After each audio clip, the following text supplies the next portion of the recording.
आज का हमारा अध्याय है भौतिक एवं रासायनिक परिवर्तन के बारे में। दैनिक जीवन में हमें अपने आसपास बहुत से परिवर्तन दिखाई देते हैं। इन परिवर्तनों में एक या अधिक पदार्थ सम्मिलित हो सकते हैं। उदाहरण के लिए आपकी माताजी आपसे शीतल पेय बनाने के लिए पानी में शक्कर घोलने के लिए कहती है। शक्कर का विलयन बनाना एक परिवर्तन है। इसी प्रकार दूध से दही जमाना एक अन्य परिवर्तन है।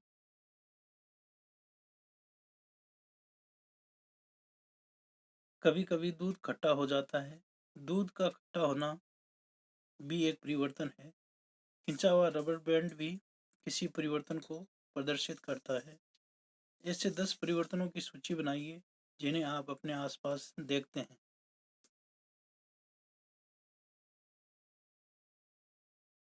इस अध्याय में हम कुछ क्रियाकलाप करके इन परिवर्तनों की प्रकृति का अध्ययन करेंगे।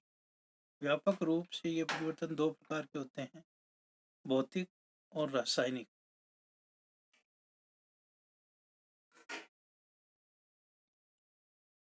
6.1 भौतिक परिवर्तन क्रियाकलाप। 6.1 कागज के एक टुकड़े को 4 वर्गाकार टुकड़ों में काटिए। अब प्रत्येक वर्ग को पुनः 4 टुकड़ों में काटिए। इन टुकड़ों को फर्श अथवा किसी मेज पर इस प्रकार लगाइए जिससे ये टुकड़े परस्पर जुड़कर कागज के टुकड़े का मूल आकार ले।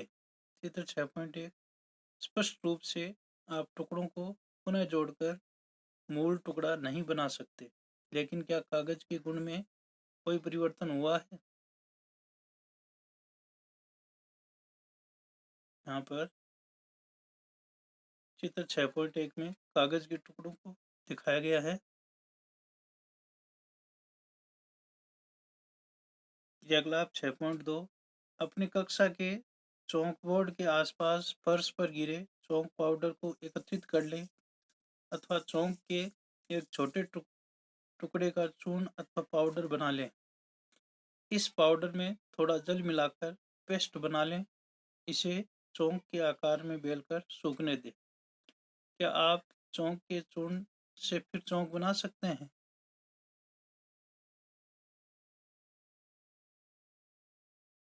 क्रियाकलाप 6.3 कांच या प्लास्टिक के कटोरे में थोड़ी बर्फ लीजिए। बर्फ के थोड़े से भाग के पिघलने तक बर्तन को धूप में रखें। अब आपके पास बर्फ और जल का मिश्रण होगा। अब कटोरे को हिमकारी मिश्रण बर्फ और नमक में रख दें। क्या जल फिर से ठोस बर्फ बन गया?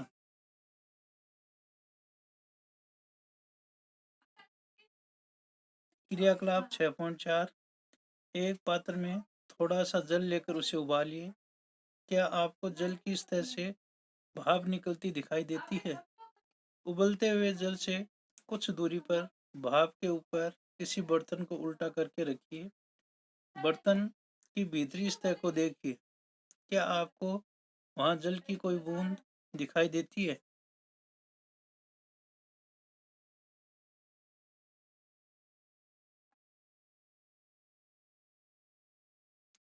क्रियाकलाप 6.5 ज्वाला पर कार्य करते समय सावधानी बरतें। उपयोग किए जा चुके लोहे की आरी के ब्लेड को चिमटे से पकड़िए। ब्लेड के मुक्त सिरे के अग्र या अगले भाग को गैस स्टोव की ज्वाला पर रखिए। कुछ मिनट तक प्रतीक्षा कीजिए। क्या ब्लेड के अग्रभाग के रंग में कोई परिवर्तन होता है?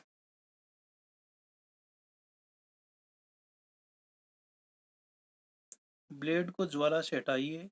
कुछ समय बाद अग्रभाग को पुनः देखिए। क्या इसका पहले वाला रंग वापस आ जाता है? क्रियाकलाप 6.1 और 6.2 में आपने देखा कि कागज और चौक के आमाप या साइज में परिवर्तन। यहाँ पर चित्र 6.2 में लोहे की कुछ जंग लगी वस्तुओं को दिखाया गया है।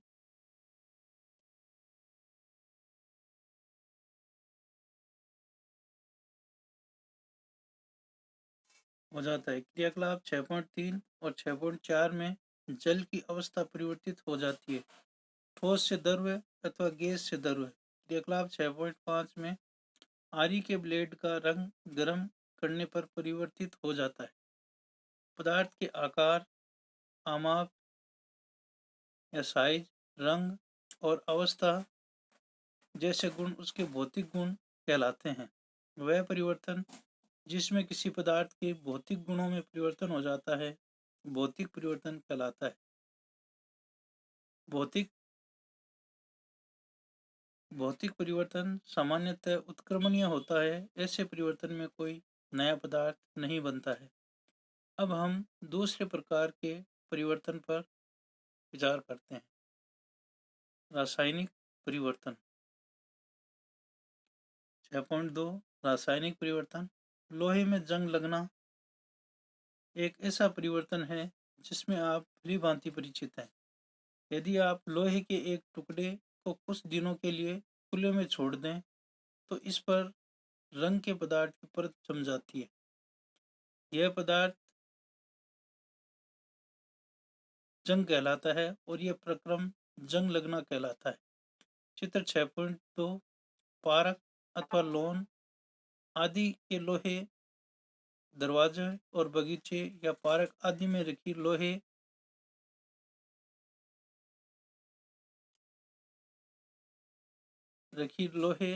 की बेंच और लोहे की लगभग कोई भी वस्तु जो खुले में रखी रहती है में जंग लग जाती है। आपने देखा है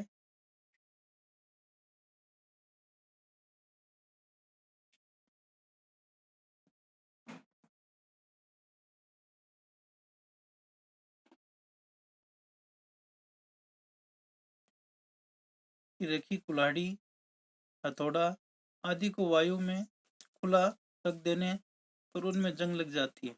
लोहे का गीला तवा कुछ समय तक खुला रहने पर उसमें जंग लग जाती है। जंग लोहा नहीं होता, पदार्थ लोहे से भिन्न होते हैं जिस पर यह होता है। हम कुछ ऐसे और परिवर्तनों पर विचार कर नए पदार्थ निर्मित होते हैं।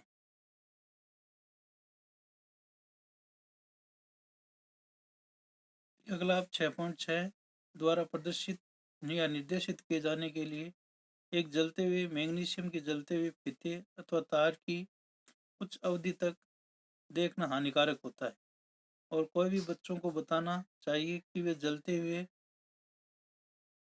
मैग्नीशियम के फीते को अधिक समय तक टकटकी लगाकर न देखें। मैग्नीशियम की पतली पट्टी अथवा फीता अथवा तार लीजिए, उसके सिरों को रेजमाल से साफ कीजिए। यहाँ पर चित्र 6.3 में मैग्नीशियम का जलता हुआ फीता दिखाया गया है।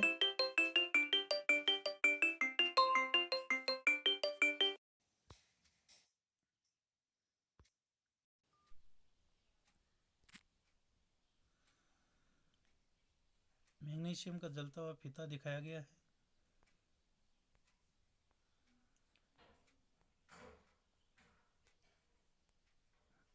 कर लीजिए। सिरे को मोमबत्ती की लो के पास लाइए। यह चमकदार श्वेत अथवा सफेद प्रकाश देती हुई जलन लगेगी। चित्र 6.3 पूरी तरह जलने के बाद कुछ श्वेत भस्म अथवा पाउडर शेष रह जाती है। क्या भस्म मैग्नीशियम के फीते जैसी लगती है? इस परिवर्तन को निम्नलिखित समीकरण द्वारा व्यक्त किया जा सकता है।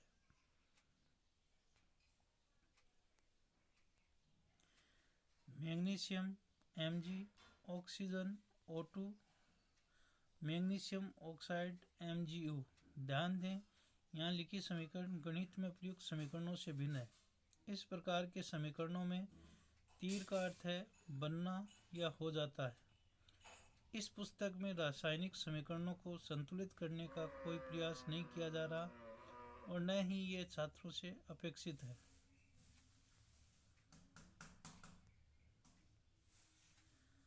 भस्म को एकत्रित करके इसमें जल की कुछ मात्रा मिलाइए।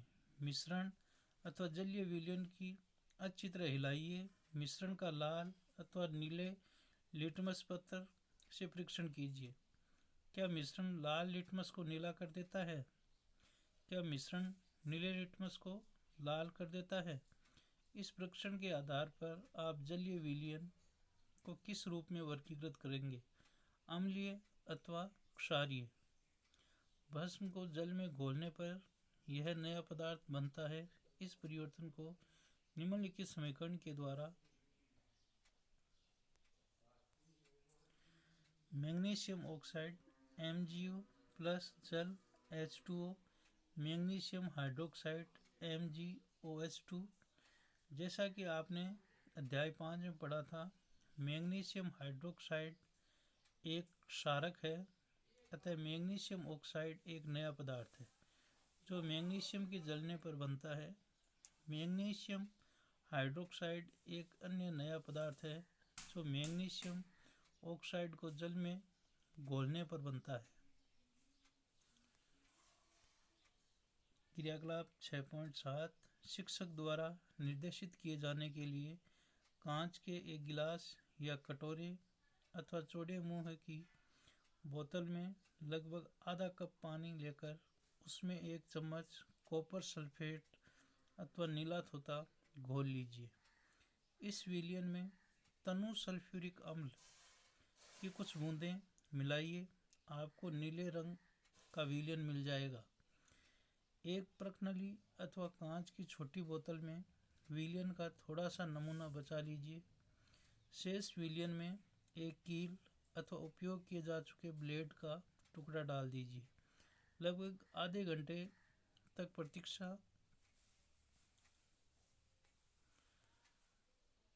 प्रतीक्षा कीजिए। अब विलयन के रंग को देखिए, इसकी तुलना अलग से बचाए गए नमूने वाले विलयन के रंग से कीजिए। चित्र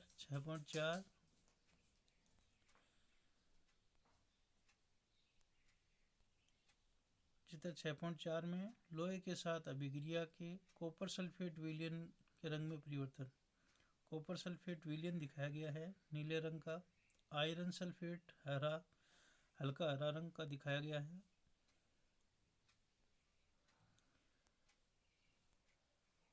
क्या आपको विलयन के रंग में कोई परिवर्तन दिखाई देता है? कील अथवा ब्लेड को बाहर निकाल लीजिए। क्या इसमें कोई परिवर्तन दिखाई देता है? आपको जो परिवर्तन दिखाई देते हैं वे कॉपर सल्फेट और लोहे के बीच अभिक्रिया के कारण होते हैं। विलयन के रंग का नीले से हरा हो जाना एक नए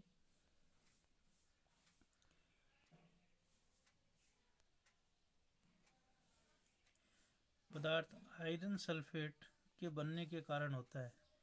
लोहे की कील पर भूरा निक्षेप कॉपर या तांबे की परत के कारण होता है, जो एक अन्य नया पदार्थ है। हम इस अभिक्रिया को निम्न प्रकार से व्यक्त कर सकते हैं। कॉपर सल्फेट विलयन CuSO4 या नीला थोथा, लोहा Fe, आयरन सल्फेट विलयन FeSO4 हरा होता है, प्लस कॉपर Cu ये भूरा निक्षेप होता है।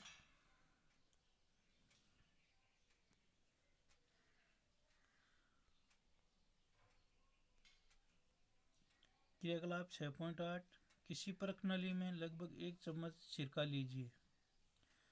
इसमें चुटकी भर खाने का सोडा डालिए।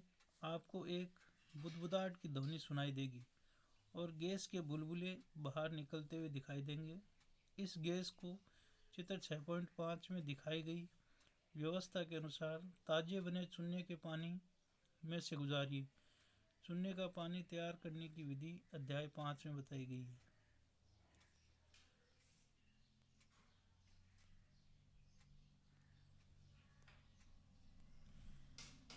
चूने के पानी में क्या परिवर्तन होता है? प्रकनली में परिवर्तन निम्न प्रकार से होता है। सिरका या एसिटिक अम्ल प्लस खाने का सोडा, सोडियम हाइड्रोजन कार्बोनेट से बनता है कार्बन डाइऑक्साइड CO2 और अन्य पदार्थ बनता है। ये देखिए चित्र 6.5 में ये चीज़ दिखाई गई है। यहाँ पर इसमें चूने का पानी लिया गया है, इधर सिरका और खाने का सोडा लिया गया है और इसमें से कार्बन डाइऑक्साइड गैस बनती है चूने के पानी से। चूने के पानी में से गैस को गुजारने के लिए ये व्यवस्था दिखाई गई है।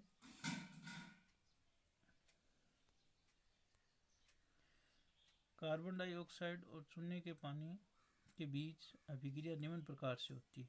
कार्बन डाइऑक्साइड CO2 और चूने का पानी CaOH2, कैल्शियम कार्बोनेट CaCO3 और जल H2। जब कार्बन डाइऑक्साइड को चूने के पानी में प्रवाहित किया जाता है तो कैल्शियम कार्बोनेट बनता है, जिससे चूने का पानी दूधिया हो जाता है। चूने के पानी को दूधिया हो जाना कार्बन डाइऑक्साइड का मानक परीक्षण है। आप इसका उपयोग अध्याय 10 में यह दिखाने के लिए करेंगे कि हम श्वसन में जो वायु बाहर निकालते हैं उसमें कार्बन डाइऑक्साइड की मात्रा अधिक होती है।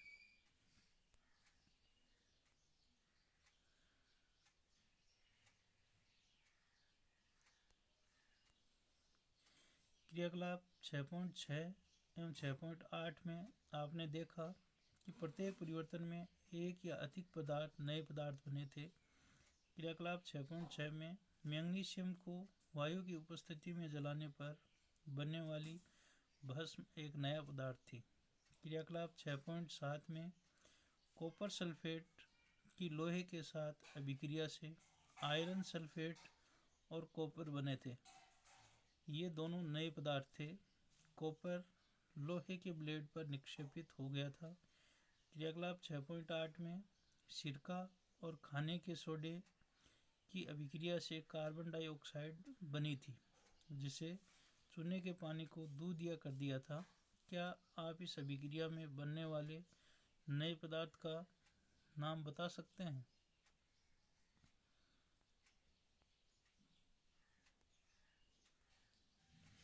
वह परिवर्तन जिसमें एक अथवा एक से अधिक नए पदार्थ बनते हैं रासायनिक परिवर्तन कहलाता है। रासायनिक परिवर्तन को रासायनिक अभिक्रिया भी कहते हैं। रासायनिक परिवर्तन हमारे जीवन में अत्यधिक महत्वपूर्ण है। सभी नए पदार्थ रासायनिक परिवर्तनों के परिणाम स्वरूप ही बनते हैं। उदाहरण के लिए भोजन का पाचन, फलों का पकना, अंगूरों का किण्वन आदि विभिन्न रासायनिक परिवर्तनों के कारण होता है।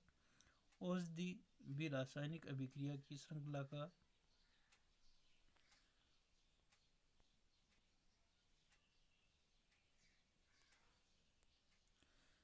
अन्य उत्पाद होती है। उपयोगी नए पदार्थ जैसे प्लास्टिक और अपमार्जकों या डिटर्जेंट को रासायनिक अभिक्रियाओं द्वारा ही बनाया जाता है।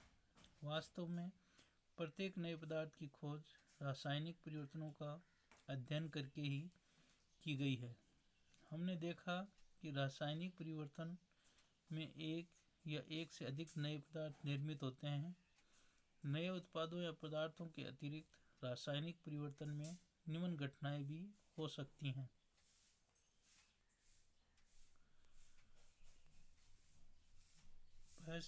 ऊष्मा या प्रकाश अथवा किसी अन्य प्रकार के विकिरण या उदाहरण के लिए पराबैंगनी का निर्मुक्त अथवा बाहर निकलना अथवा उनका अवशोषित होना, ध्वनि का उत्पन्न होना, गंध में परिवर्तन होना अथवा किसी नई गंध का बनना, रंग में परिवर्तन होना, किसी गैस का बनना,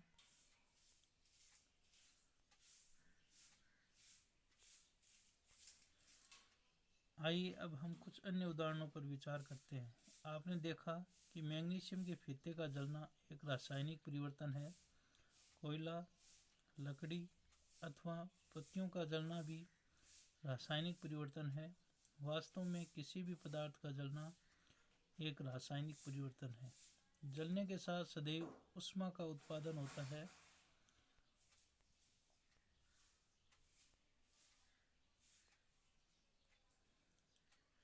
पटाखों का विस्फोट एक अन्य रासायनिक परिवर्तन है।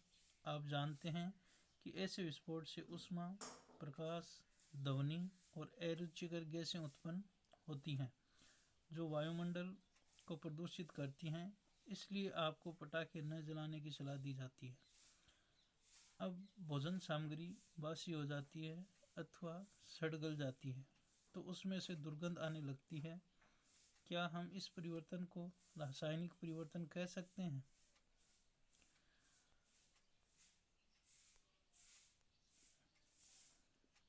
सुरक्षात्मक आवरण। अपने वायुमंडल में ओजोन की परत के बारे में अवश्य सुना होगा। यह हमें सूर्य के प्रकाश में उपस्थित हानिकारक पराबैंगनी विकिरण से बचाती है। ओजोन पराबैंगनी विकिरण को अवशोषित कर लेती है और ऑक्सीजन में परिणत हो जाती है। ऑक्सीजन ओजोन से भिन्न होती है। क्या हम ओजोन के अपघटन को रासायनिक परिवर्तन कह सकते हैं? यदि ओजोन द्वारा पराबैंगनी विकिरण अवशोषित नहीं होती तो वह पृथ्वी की सतह पर पहुंचकर हमें और अन्य जीवों को हानि पहुंचाती है। ओजोन इस विकिरण को से हमें सुरक्षा प्रदान करने में प्राकृतिक आवरण की तरह कार्य करती है।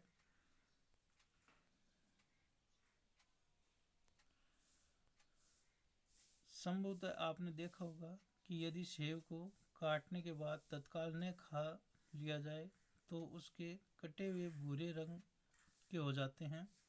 यदि आपने रंग में यह परिवर्तन नहीं देखा है तो किसी सेब का एक टुकड़ा काटिए और उसे कुछ देर तक ऐसे ही छोड़ दीजिए। इसी प्रकार का क्रियाकलाप आलू अथवा बैंगन के टुकड़े के साथ दोहराइए। ऐसी प्रत्येक स्थिति में रंग का परिवर्तन वास्तव में किसी नए पदार्थ अथवा पदार्थों के बनने के कारण होता है। क्या यह परिवर्तन रासायनिक परिवर्तन नहीं है?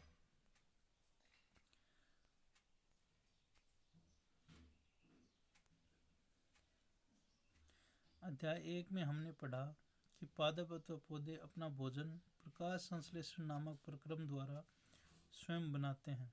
क्या हम प्रकाश संश्लेषण को रासायनिक परिवर्तन कह सकते हैं? पहली ने कहा कि पाचन भी एक रासायनिक परिवर्तन है।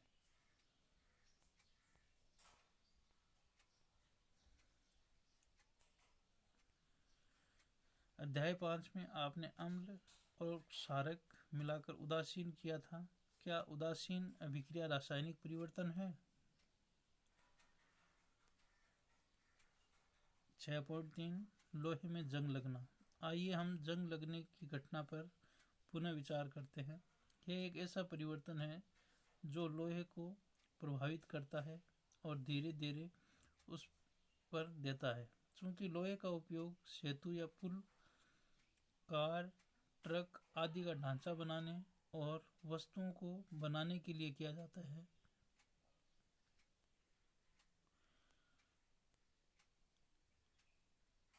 लगने के कारण होने वाली आर्थिक हानि बच जाती है। जंग लगने की प्रक्रिया को निम्नलिखित अभिक्रिया द्वारा व्यक्त किया जा सकता है।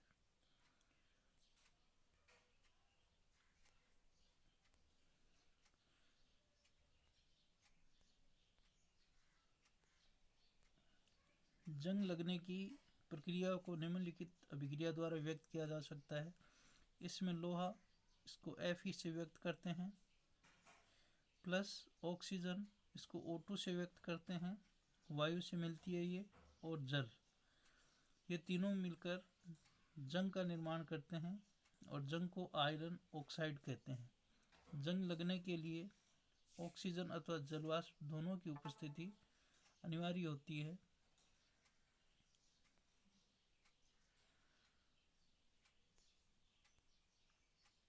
वास्तव में यदि वायु में आर्द्रता की कमी हो अथवा नमी अधिक हो तो जंग जल्दी लग जाती है। इसलिए मेरी सहेली रीता लोहे की वस्तुओं में जल्दी जंग की शिकायत करती है क्योंकि समुद्र तट के निकट रहती है। हम जंग लगने से रोकथाम कैसे करते हैं? वस्तुओं को ऑक्सीजन अथवा जल के संपर्क में आने से बचाकर ही ऐसा हो सकता है। इसका एक सरल उपाय उन पर ग्रीज की एक परत चढ़ाना है। वास्तव में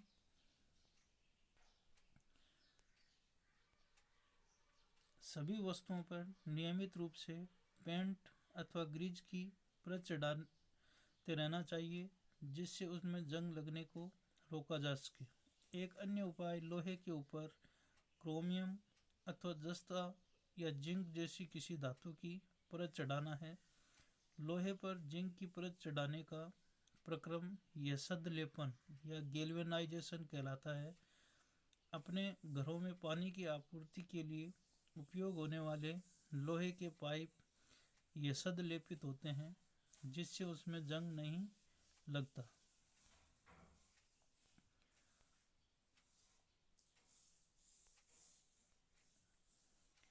क्या आप जानते हैं कि पानी के जहाज लोहे के बने होते हैं और उनका एक भाग हमेशा पानी में डूबा रहता है। पानी के ऊपर के भाग पर भी जल की बूंदें गिरती रहती हैं। यही नहीं, समुद्र के पानी में भी अनेक लवण भी पाए जाते हैं। लवणयुक्त जल जंग लगने के प्रक्रम की दर को बढ़ा देते हैं। अतः जहाज़ों पर पेंट करने के बाद भी उन्हें जंग लगने से काफ़ी क्षति होती है। यही नहीं, जहाज़ों के लोहे के कुछ भाग को बदलना प्रतिवर्ष आवश्यक हो जाता है। क्या आप विश्व में जंग लगने से होने वाली कुल आर्थिक हानि की कल्पना कर सकते हैं?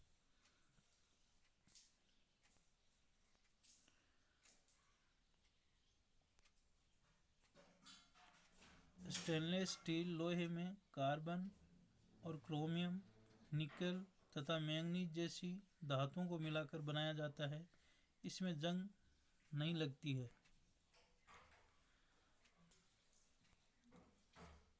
6.4 क्रिस्टलीकरण। कक्षा 6 में आपने पढ़ा था कि साधारण नमक लवण को समुद्र जल के वाष्पन द्वारा प्राप्त किया जा सकता है। इस प्रकार प्राप्त होने वाले नमक शुद्ध होता है और उसके क्रिस्टलों के आकार को स्पष्ट रूप से नहीं देखा जा सकता है। तथापि किसी पदार्थ के शुद्ध क्रिस्टल उसके विलयन से प्राप्त किया जा सकता है। यह प्रक्रिया क्रिस्टलीकरण कहलाती है। यह भौतिक परिवर्तन का एक उदाहरण है।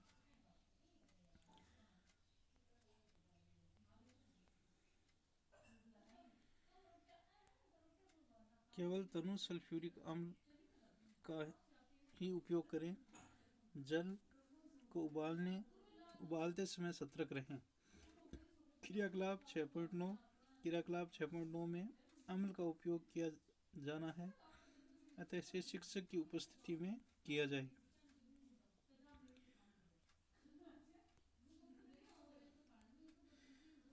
किसी बीकर में लगभग 1 कप जल लीजिए और उसमें तनु सल्फ्यूरिक अम्ल की और कुछ बूंदें मिलाइए। जल को गर्म कीजिए।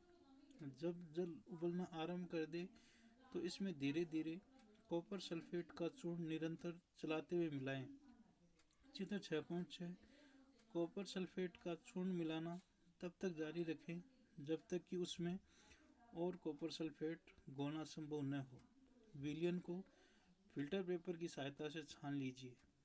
इस ठंडा होने दीजिए।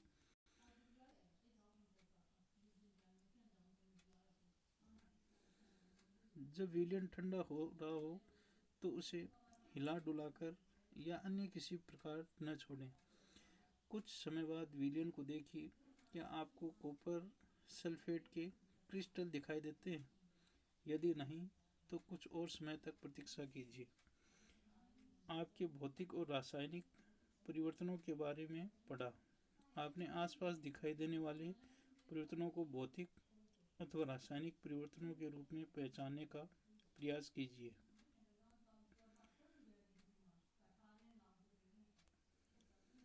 चित्र 6.6 कॉपर सल्फेट के क्रिस्टल।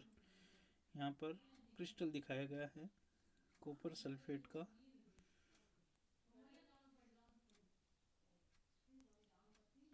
इस तरह से ये हमारा अध्याय कंप्लीट हो चुका है।